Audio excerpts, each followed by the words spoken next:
This weekend, a former Navy SEAL and his neighbor, they were killed by a man that they were trying to help. 25-year-old former Marine Eddie Ray Ruth was charged with 2 counts of murder in the Saturday shooting deaths of legendary military sniper Chris Kyle and his friend Chad Littlefield. Kyle, he was the author of the best-selling book American Sniper, the autobiography of the most lethal sniper in U.S. military history. Kyle often talked about how difficult it can be for veterans to transition back to civilian life. And it's alleged that Kyle was trying to help Ruth when he turned the gun on him. Our senior political correspondent Andrew Whitman once again has more on this really tragic story. And Rich, authorities are still trying to piece this whole thing together and figure out what happened. Still unclear whether or not Ruth has been diagnosed with PTSD, but if he is or if he was, he's certainly not alone. For our veterans, for anyone suffering post-traumatic stress, it is a feeling of powerlessness, numbness, your mind frozen in battles long ago. Couldn't stop thinking about Iraq. I really didn't care anymore. I just felt empty. I was just a shell walking. Former Marine Brendan Schnitzel is one of some 70,000 service members in the past decade who have been diagnosed with post-traumatic stress disorder. 70,000. With it can come depression, substance abuse, anger management, even suicide. I was constantly feeling anxious. I constantly felt like something bad was going to happen. It's too early to tell whether PTSD or mental health issues contributed to this weekend's horrific murders, but it has happened before. In 2007, a mentally unstable Army sergeant went on a killing rampage in a combat stress facility at his base in Iraq. Retired Staff Sergeant Robert Miltenberger, who received a Silver Star for saving countless lives in a hellish 2004 battle in Iraq, was later diagnosed with PTSD. He says he now avoids firearms, fearing he will hurt someone. If I had a gun and someone was threatening me, I could picture me shooting him and I can see the bullets going in him and the blood coming out and all that. PTSD is not new. With tens of thousands now coming home, the fear is that we still don't know enough about it. We are in the dark in our ability to treat post-traumatic stress to a level that we can guarantee most individuals who have it can recover from it. Ruth has reportedly been placed on suicide watch and was tasered after becoming aggressive and attempting to attack guards at the jail where he is being held. Rich. All right, Andrew, thank you. And joining us now to explain some of the difficulties in transitioning back to civilian life is Derek Coy. You saw him in the piece. He's with the IAVA, Iraq and Afghanistan Veterans of America, an outstanding group here. And Derek is former Marine Sergeant and veteran of the Iraq War. Derek, thanks. I appreciate the time. Thanks for having me. You know, we can give the numbers to everybody, but I think we got to also put it in context the volume of guys, men and women that are now going to be coming back from Iraq and Afghanistan. We have a real challenge now.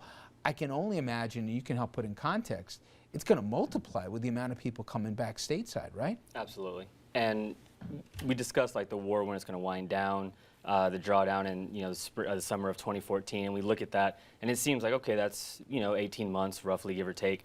But that's 3 deployments for for some Marines. Some guys and gals are over for 15 months.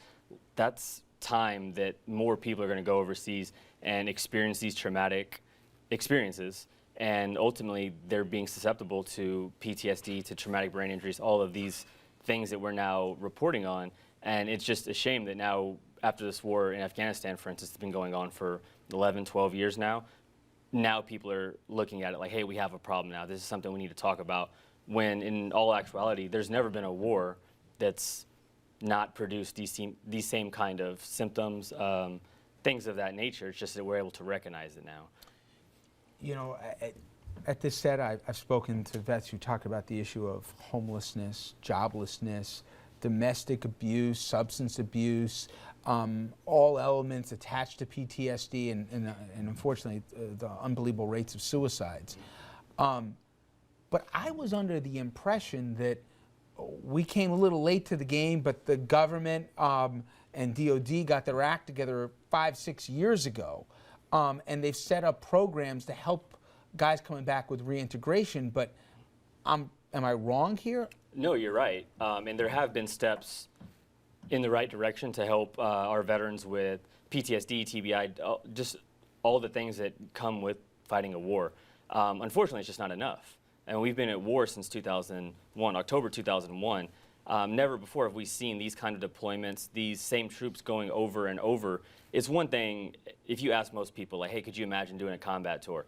And now imagine doing that 3 times, 4 times. I mean, some of these cases, Special Forces guys, they're over 10 tours. So you realize that, yeah, 1 tour of duty, it's taxing, it's terrible. War is not fun, it's a bad thing. But then multiply that 3 or 4 times, it grows exponentially. Put a human face if you can on it. I mean, people see you, good-looking guy, nice suit here, but you yourself struggled, right, when you got back? Yes, I was diagnosed with PTSD, and I still deal with that today. And that's the problem. People will say, like, oh, you look fine. Or for me, I wasn't Rambo. I wasn't the guy kicking down doors. So there's this stigma that is kind of associated with it. People just think, like, oh, you look fine. You're okay. Or, there's no scar. There's nothing that makes you look different from anyone else when you are wearing a suit, when you're just hanging out, whatever the case may be. And that's a huge problem, to just think, well, I can't see your wound, so I just won't acknowledge it. People hear the 4 letters, but tell them what PTSD means and meant for you. I know you've gotten help and stuff, but just how bad did it get for you when you were back? I mean, it's really hard to compare it to anything else because there's nothing even close to it. But also what's important to know is that it's not the same for everyone. What I dealt with, so for instance, I drove trucks. I was not one of those guys on the front lines doing anything that I feel was traumatic, if you will. But for me, I was never able to leave that hypervigilant mode. Like, you never know when a mortar is going to land on you in your area. When you don't have control over those things. You just have to do your job. So you tune it out. For me, I was never able to tune back in. I always felt like something bad's going to happen. I'm anxious. I don't know why I'm feeling this way. But I would tell myself, well, I can't have PTSD because I wasn't one of those guys on the front lines. There's no way something could be wrong with me. So I just suppressed it, continued going on with my job, kept striving to achieve my goals, but clearly something was not right. Every single day I felt like I was going to die, like physically.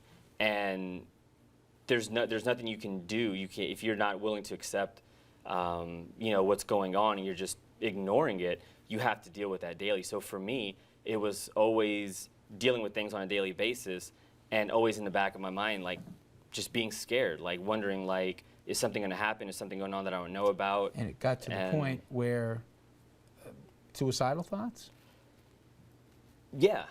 And that's really hard for me to say. But I think it's important for me to say that because there might be someone out there that was dealing with the things that I was dealing with, and they might look at me and say, oh, wow, this guy, he can admit it. It's embarrassing. You don't want to say that. You don't want your parents to hear that you had suicidal ideations. You don't want the people that believe in you to think that you're weaker now. But when it comes down to it, it's really easy to feel bad.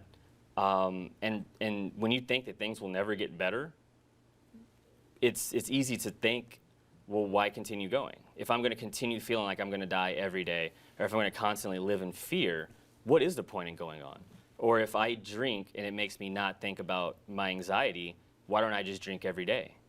So it makes sense logically, and that's the problem. It's too easy to ignore these things or suppress them, self-medicate with drugs, alcohol, whatever the case may be. And if you're in denial, things won't get better. You don't seek help, things are going to be the way they are or get worse. In reading about this, I was surprised at how long it takes, Derek. If somebody, first of all, they got to first be courageous enough to say that they need help, which I can imagine is hard, and also from a career standpoint, potentially even dangerous. Absolutely. And but then even if you ask for help, the VA is just not equipped to take the volume of guys who need it, right? Yeah, and it's unfortunate. Give an idea how long people have to wait in a case. So for instance, I feel like I had all my ducks in a row. I'd been seeing a psychologist the year after I got out of the service because I didn't think to go to the VA, because I didn't think I had PTSD. Like I thought guys like me that weren't in like constant combat day in, day out for a whole deployment, I didn't think it could be me. But I knew something was wrong. So I was seeing a psychologist that told me, like, you have almost every symptom for PTSD. Like, you need to go to the VA. Like, you need to get this checked out. So even having another psychologist tell them what was going on with me, It took me 13 months to get in the system, taken care of, and have my claim, or have my claim into the system. And your situation's not some anomaly. This has happened all over the place. Absolutely, and again, what's unfortunate is, like, I feel like I had my ducks in a row. When you come back and you have, you were shot, it's really easy to show in your medical record, here's where I got wounded. You can't do that with mental health problems. You can't say, like, well, it's not in my record, but on my deployment, this is what happened to me. And now you have to make the case. Not only do you have to first make that step to acknowledge the problem, now you have to make a case bringing up all those things that you didn't want to talk to, and you're not telling it to a psychologist, you're telling it to someone who's making your claims.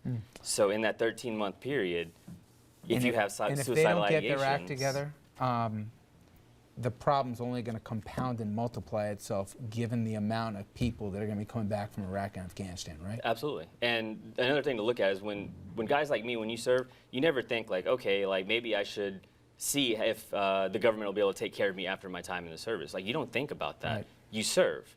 But unfortunately, when you have deployment rates like we have now, 2 wars that were going on simultaneously for 7, 8 years, no one is thinking like maybe we should beef up our mental health staff. Maybe we should put the resources into the VA, because at some point these troops are going to come home. And since they've been coming home in record numbers, because we've been sending them over in record numbers, we never beefed up the VA to be able to absorb all these mental health problems and just any kind of problems that come with sending young men and women into combat time and time again. Derek, stick around. And when we come back, we're going to lighten things up, but I want to let you guys know that if you are a veteran yourself or you know one, we urge you here to not wait, but call the Veteran Crisis Hotline, and we're going to put up the toll-free number. There it is, 800-273-8255, and then just hit the number 1. This obviously is a situation that is, if anything, going to get even more pronounced, not go away by itself. Stay with us, everybody. We'll be right back.